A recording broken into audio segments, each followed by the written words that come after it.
Good morning. मैं SK. Sharma आप सभी को प्रूडेंस अकेडमी में स्वागत करता हूं। आज मैं आपको बताऊंगा किसी सेंटेंस में एरर को फाइंड आउट करना कि कैसे हम एरर को फाइंड आउट करेंगे। देखिए, एरर जब भी आप फाइंड करते हैं तो आपको ये बात ध्यान रखना है कि आपको प्रत्येक वर्ड्स को पढ़ना है और देखना है कि क्या यहाँ पे ग्रामेटिकल रूल सही है कि नहीं। अगर ग्रामेटिकल रूल आपको लगता है कि सही है तो फिर आपको आगे बढ़ते जाना है, ठीक है, और इस तरह से आपको देखना है। अगर जहाँ पे भी लगता है आपको ग्रामेटिकल रूल जो है वो यूज किया गया वो गलत है, वही आपका क्या होगा, आंसर होगा। अगर ऐसा नहीं होता है तो आपका पूरा सेंटेंस जो है वो क्या होगा, करेक्ट होगा। तो उस स्थिति में जो आपका आंसर होगा वो क्या होगा, नो एरर होगा। तो चलिए हम देखते हैं कि कैसे ग्रामर के रूल को ध्यान में रखते हुए एक एक वर्ड्स को पढ़ते हैं और एरर को फाइंड आउट करते हैं, ठीक है। देखिए, फर्स्ट सेंटेंस जो है आपका इफ से शुरू हो रहा है, ठीक है। तो कोई सेंटेंस इफ से शुरू होता है, ये बात सही है, लेकिन इफ से अगर स्टार्ट हो रहा है तो ये आपका क्या है, कंडीशनल सेंटेंस है। ये आपका जो है वो कंडीशनल सेंटेंस है। जब कंडीशनल सेंटेंस है तो कंडीशनल सेंटेंस में होता है क्या है कि उसके बाद इफ के बाद सब्जेक्ट चाहिए, ठीक है। योर कमिंग की बात की जाए तो अगर आप इसको ले लेते हैं एज ए जेरंड के रूप में तो ये सब्जेक्ट बन सकता है, ठीक है। लेकिन यहाँ पे सब्जेक्ट चाहिए तो योर कमिंग जो है ये भी आपका एक तरह से सही यूज किया गया है, लेकिन इसके बाद जो है वो क्या होना चाहिए, यहाँ पे वर्ब होना चाहिए था। इसके बाद यहाँ पे क्या होना चाहिए था, वर्ब होना चाहिए था, जो कि वर्ब आपको दिया हुआ नहीं है। तो उस कंडीशन में अगर बात की जाए कि यहाँ पे जो आपका एरर होगा तो वो क्या होगा, पार्ट ए में एरर होगा। पार्ट ए में क्या होगा, एरर होगा। अगर इस सेंटेंस को आप देखें ध्यान से, ठीक है, तो इस सेंटेंस का मतलब ये बनता है कि if you are coming home tomorrow, यदि कल आप घर आ रहे हैं, लेट मी नो, तो मुझे बताइए कि at what time I can expect you, तो मैं किस समय आपका उम्मीद करूं कि कल आप घर आ रहे हैं, ठीक है। तो ये सेंटेंस से देखा जाए तो यहाँ पे जो योर कमिंग का यूज किया गया है ये आपका जो है ना ये गलत यूज कर दिया गया है, ठीक है। ये आपका गलत यूज किया गया है। यहाँ पर जो होना चाहिए ये योर की जगह पर क्या होना चाहिए, यू होना चाहिए, ठीक है। यानी कि सेंटेंस जो होना चाहिए you are coming home tomorrow, ठीक है, ये होना चाहिए। जो कि यहाँ पर जो ये यूज किया गया ये आपका गलत है। यानी कि आपको ये दिख रहा है कि पार्ट ए में क्या है, आपका एरर है, ठीक है। तो पार्ट ए में आपका एरर है। यहाँ से आपका आंसर की बात की जाए तो आपका पार्ट ए होगा जो कि एरर होगा, ठीक है। क्योंकि यहाँ पर बात किया तो लेट जो है वो मेन वर्ब के रूप में यूज किया जाता है, तो उसके बाद जो है आपका ऑब्जेक्ट आता है, तो ये भी आपका सही यूज किया गया है। उसके बाद जो है वो V1 का फॉर्म आता है जो कि ये भी सही यूज किया गया है। एट व्हाट टाइम ये तो भाई आपका सही यूज किया गया है, ठीक है। और इसके बाद देखा जाता है आई कैन एक्सपेक्ट यू, जो कि आपका सही यूज किया गया है। यहाँ से किसी प्रकार का कोई एरर नहीं है, ठीक है। तो आपका सिर्फ एरर जो है वो क्या है, पार्ट ए में है एरर। यहाँ पर क्या होगा, तो यू आर कमिंग होगा, न कि योर कमिंग होगा, ठीक है। देखिए, नेक्स्ट सेंटेंस जो है वो आपका ऑन से स्टार्ट हो रहा है, ठीक है। तो प्रीपोजिशन से सेंटेंस क्या होता है, स्टार्ट होता है, लेकिन आपको याद रखना है कि प्रीपोजिशन ऑन हो, इन हो, फॉर हो, टू हो, अगर ये सभी प्रीपोजिशन होते हैं तो उसके साथ V1 फॉर्म का यूज नहीं होता है बल्कि V4 फॉर्म का यूज होता है, यानी कि वर्ब में ING का यूज होता है, ठीक है। तो यहाँ से ये इंटरिंग जो यूज किया गया ये भी आपका क्या है, सही है। अब देखिए यहाँ पे द जो कि आर्टिकल का यूज किया गया है, तो आर्टिकल का यूज हम नाउन के साथ करते हैं, तो आपको इस बात को देखना कि भाई नाउन का यूज किया गया है कि नहीं। तो आगे आपको क्या दिख रहा है कि ये जो है आपका क्या है, नाउन है, ठीक है। ये जो है आपका क्या है, नाउन है। तो नाउन के पहले क्या होना चाहिए, एडजेक्टिव होना चाहिए। जब नाउन के पहले एडजेक्टिव होना चाहिए तो ये क्राउडिंग को क्या होना चाहिए, एडजेक्टिव के रूप में होना चाहिए। जब ये क्राउडिंग को एडजेक्टिव के रूप में होना चाहिए तो उस कंडीशन में देखा जाए तो देखिए क्राउड जो होता है ना, क्राउड आपका नाउन होता है। क्राउड जो होता है वो आपका नाउन होता है, ठीक है। तो इसके साथ जो ING का फॉर्म यूज किया गया है, ये ऐसा लग रहा है कि ING का फॉर्म इसके साथ यूज नहीं होना चाहिए, क्योंकि इसका जो यूज करना है हमको एज ए एडजेक्टिव, इसका यूज हमको एडजेक्टिव के रूप में करना है। तो यहाँ पर जो क्राउडिंग का यूज किया गया है ये जो आपका है ये क्या है, आपका गलत है। जब इसको आप एज ए एडजेक्टिव के रूप में यूज करेंगे तो यहाँ पर जो होगा वो क्राउडिंग नहीं बल्कि क्या होगा, क्राउडेड होगा। क्या होगा, क्राउडेड होगा, क्राउडिंग नहीं होगा। तो यहाँ से जो आपका गलत है वो पार्ट ए में क्या है, आपका गलत है। और आगे देख लेते हैं क्या है, तो आगे आई कुड, ठीक है। आई तो आपका सब्जेक्ट जो कि यूज किया गया है, कुड। अब ये देखिए कुड की बात की जाए तो ये मैटर नहीं करता भाई सब्जेक्ट कौन होगा तो उसके साथ कुड लगेगा, ये तो कुड यूज होता है किसी भी सब्जेक्ट के साथ, ये सही यूज किया गया है।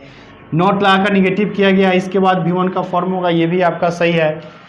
ऑन पर्सन, ठीक है, ये भी आपका यहाँ से क्या है, सही यूज किया गया है, ठीक है। तो यहाँ पे बात की जाए होम, ठीक है, होम, तो अब देखिए होम आपका सही यूज किया गया है कि नहीं, ठीक है। ये कहता है कि I could not see one person, मैंने उस आदमी को नहीं देख सका या नहीं देख पाया, whom आई न्यू, जिसे मैं जानता था, उस आदमी को नहीं देख पाया। मतलब यहाँ पर जो whom का यूज किया गया है, मैं उस आदमी को नहीं देख पाया, एक आदमी, इसकी बात की जा रही है, यानी कि ये वर्ब है, इसके बाद ये क्या है आपका ऑब्जेक्ट है, ठीक है। तो ऑब्जेक्ट इसकी बात की जा रही है, ऑब्जेक्ट की बात की जा रही है, तो जब भी ऑब्जेक्ट की बात की जाए तो ऑब्जेक्ट के लिए जो आप यूज करेंगे वो होम का यूज करते हैं, ठीक है। यानी कि होम का यूज हम ऑब्जेक्ट के रूप में करते हैं, लेकिन हु का यूज जो है वो सब्जेक्ट के रूप में करते हैं। तो ये आपका इसकी बात की जा रही है, वन पर्सन की बात की जा रही है, जो कि ऑब्जेक्ट के रूप में यूज किया गया है, इसलिए यहाँ पे होम भी क्या है आपका सही यूज किया गया है। उसके बाद सब्जेक्ट आई जो कि सही है। यहाँ पे ये जो न्यू किया गया ये भी सही है, क्योंकि ये पास्ट फॉर्म में है, तो आगे वाला पार्ट भी क्या होगा, पास्ट फॉर्म में होगा। तो ये भी न्यू जो है, जो कि पास्ट फॉर्म यूज किया गया, तो ये भी आपका सही है। यानी सिर्फ आपका एरर जो होगा वो क्या होगा, पार्ट ए में एरर होगा। यहाँ पर ये क्राउडिंग है, उसके जगह पर क्या होगा, क्राउडेड होगा, ठीक है।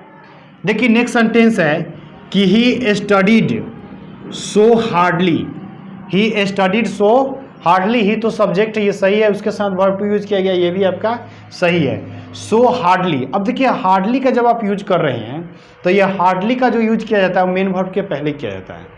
हार्डली का यूज मेन वर्ब के पहले किया जाता है, जो कि यहाँ पर आपको क्या दिख रहा है कि मेन वर्ब के बाद यूज कर रहे हैं, जो कि आपका क्या है, गलत है। यहाँ पर जो होना चाहिए वो क्या होना चाहिए, सो हार्ड होना चाहिए। क्या होना चाहिए, सो हार्ड होना चाहिए, ना कि हार्डली होना चाहिए, ठीक है। तो यहाँ से जो होगा वो पार्ट बी में आपका क्या होगा, एरर होगा। यहाँ पर क्या होगा, हार्ड का यूज होगा, ना कि हार्डली का यूज होगा, ठीक है। उसके बाद दैट, ही, तो ये आपका सही है। वाज यूज किया गया, तो ये पास्ट में, तो आगे वाला पार्ट भी क्या होगा, पास्ट में होगा, जो कि आपका सही है। श्योर ऑफ पासिंग, अब देखिए यहाँ पे ऑफ प्रीपोजिशन है, तो प्रीपोजिशन के बाद आपने देखा कि अगर हम मेन वर्ब का यूज करते हैं तो वो V1 फॉर्म में नहीं बल्कि V4 फॉर्म में होगा, ठीक है। तो जब V4 फॉर्म में, यानी कहने का मतलब ING फॉर्म में होगा, तो यहाँ पे पासिंग में ING लगाया, जो कि आपका सही है। तो आपका एरर सिर्फ जो हो जाएगा, यहाँ पे क्या होगा, हार्ड का यूज होगा, हार्डली का यूज नहीं होगा, ठीक है। देखिए नेक्स्ट सेंटेंस है कि एवरी चाइल्ड, ठीक है। तो यहाँ से ये एवरी चाइल्ड जो कि आपका सही यूज किया गया है, इन द क्लास, ठीक है, ये भी आपका सही यूज किया गया है। लेकिन यहाँ पे जो वर्ब को देखिए क्या है, आर यूज किया गया है, ठीक है। आप इस बात को ध्यान रखिए कि जब भी ईच, एवरी, आइदर, नाइदर, ये सभी वर्ड्स आते हैं तो उसके साथ क्या क्या होता है, कभी सिंगुलर वर्ब नाउन भी यूज होता है, कभी प्लूरल नाउन भी यूज होता है। लेकिन वर्ब की जब भी बात की जाए तो वर्ब का जो यूज होता है वो हर हमेशा सिंगुलर होता है। ईच, एवरी, आइदर, नाइदर के बाद हर हमेशा वर्ब जो होता है वो सिंगुलर होता है। यहाँ पे जो वर्ब यूज किया गया वो क्या है, प्लूरल है, आर यूज किया गया है। यहाँ पे क्या होना चाहिए था, इज यूज होना चाहिए था, जो कि आपका आर यूज किया गया है। तो यहाँ से आपका आंसर की बात की जाए तो पार्ट बी जो होगा वो आपका आंसर होगा। यहाँ आर की जगह पर क्या होगा, इज होगा।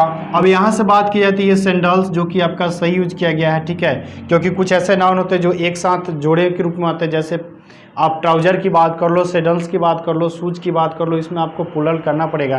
तो ये आपका सही यूज किया गया है। टुडे जो कि आपका ये भी सही यूज किया गया है। तो यहाँ पर आपको क्या दिख रहा है कि सिर्फ पार्ट बी में यहाँ पे ईज होगा, बाकी बात आपका क्या है, सही है। देखिए नेक्स्ट सेंटेंस है कि दो, तो दो और ऑल दो से क्या होता है, कोई भी सेंटेंस आपका स्टार्ट होता है। तो यहाँ से ये दो का यूज जो किया गया वो आपका सही है। उसके बाद बी बोथ, हम दोनों, यहाँ पर क्या दिख रहा है कि हम दोनों की जब भी बात की जाए तो यहाँ पर सब्जेक्ट क्या हो गया, प्लूरल हो गया। भाई जब सब्जेक्ट प्लूरल हो गया तो उसके साथ वर्ब भी क्या होगा, प्लूरल होगा। तो यहाँ से वर्ब आर का यूज किया गया, वो भी आपका क्या है, सही यूज किया गया, ठीक है। उसके बाद ऑफ द सेम हाइट, हम दोनों जो है वो सेम हाइट के, तो यहाँ से ये भी आपका क्या है, सही है। उसके बाद कहता है कि you are more heavier, more heavier. अब यहाँ पर आप ध्यान दीजिए कि यहाँ पर क्या हो रहा है कि एक मोर, एक बात की जाए तो कंपैरेटिव डिग्री तो मोर यूज किया जा रहा है, और एक बात की जाए कंपैरेटिव डिग्री तो हैवियर यूज किया जा रहा है, ठीक है। तो आप देखिए कि यहाँ पे दो कंपैरेटिव डिग्री का यूज किया जा रहा है, ठीक है, और दो कंपैरेटिव डिग्री का यूज नहीं करते हैं, ठीक है। जब दो कंपैरेटिव डिग्री का यूज नहीं करते हैं तो ये मोर की आवश्यकता यहाँ पे नहीं है। हैवियर जो आपका कंपैरेटिव किया गया वो सही है, लेकिन ये मोर जो किया गया है, ये मोर जो है यहाँ पे क्या है, अनावश्यक है। यहाँ मोर का यूज नहीं होगा, इस मोर का यूज हम यहाँ पे नहीं करेंगे, ठीक है। यानी कि अगर बात की जाए तो आपका आंसर का तो पार्ट बी ही क्या होगा, आपका आंसर होगा। इसी में एरर है, ठीक है। और उसके बाद बात की जाती है देन आई, जो कि कंपेरिजन किया जा रहा है वो आपका क्या है, सही कंपेरिजन किया जा रहा है। यहाँ सब्जेक्ट यू है और यहाँ सब्जेक्ट आई है, ठीक है। तो सब्जेक्ट का सब्जेक्ट से कंपेरिजन होता है, ये भी आपका सही है। तो आपका एरर जो दिख रहा है वो सिर्फ क्या है, पार्ट बी में एरर है। यहाँ पर क्या होना चाहिए था कि ये मोड का जो यूज किया गया वो अनावश्यक है, यहाँ पे मोड का यूज नहीं होगा। बाकी बात आपका सेंटेंस करेक्ट है, ठीक है। देखिए नेक्स्ट सेंटेंस है कि सुंदर। अब देखिए सुंदर जो है वो क्या है, एक नाउन के रूप में यूज किया जा रहा है और नाउन को हम सब्जेक्ट के रूप में यूज करते हैं। यानी कि कहिए कि एक तरह से सेंटेंस को हम नाउन से स्टार्ट करते, ये बात सही है। सुंदर कोई व्यक्ति है, वो तो उसका नाम है, अकेले है, तो इसके साथ जो वर्ब होगा वो सिंगुलर होगा, जो कि इज यूज किया गया, ये भी आपका क्या है, सही है। गेटिंग, अब देखिए यहाँ पे गेटिंग जो यूज किया गया, तो आप याद कर लो कि भाई सब्जेक्ट के बाद इजारेम आता है तो उसके बाद हम V4 का यूज करते हैं, तो यहाँ पे गेट के साथ ING लगाया यानी V4 का यूज किया गया, तो ये भी आपका सही है। उसके बाद मैरिड है तो ये भी आपका क्या है, सही है। लेकिन यहाँ पर उसके बाद प्रीपोजिशन क्या है, बीथ है, ठीक है। प्रीपोजिशन क्या है, बीथ, उसके बाद आपका सीता है, ठीक है। तो ये तो नाउन है तो ये भी सही है। लेकिन आप यहाँ पर ध्यान दीजिए जरा प्रीपोजिशन बीथ की, तो आप इस बात को याद कर लीजिए कि मैरी जब भी वर्ड आता है, जब भी मैरी वर्ड आता है तो इसके साथ प्रीपोजिशन टू का यूज करते हैं, न कि बीथ का यूज करते हैं। हर हमेशा मैरी वर्ड्स के साथ जो प्रीपोजिशन होता है वो टू होता है, न कि बीथ होता है। तो यहाँ से जो आपका आंसर बनेगा वो किस में होगा, पार्ट सी में आप एरर होगा, ठीक है। पार्ट सी आपका आंसर होगा, बाकी बात सेंटेंस क्या है, करेक्ट है, ठीक है। तो इस तरह से आप क्या करेंगे कि प्रत्येक सेंटेंस को पढ़ेंगे और ग्रामेटिकल रूल्स को ध्यान में रखते हुए आप एरर फाइंड आउट करेंगे। तो उम्मीद करता हूँ कि ये बात आपको समझ में आ गया होगा। अगर वीडियो अच्छा लगे तो लाइक कीजिएगा, शेयर कीजिएगा और चैनल को सब्सक्राइब जरूर कीजिएगा, ताकि जितने वीडियो डाले जाए उसका नोटिफिकेशन आपको मिलता रहे। मिलते हैं नेक्स्ट वीडियो में, थैंक यू।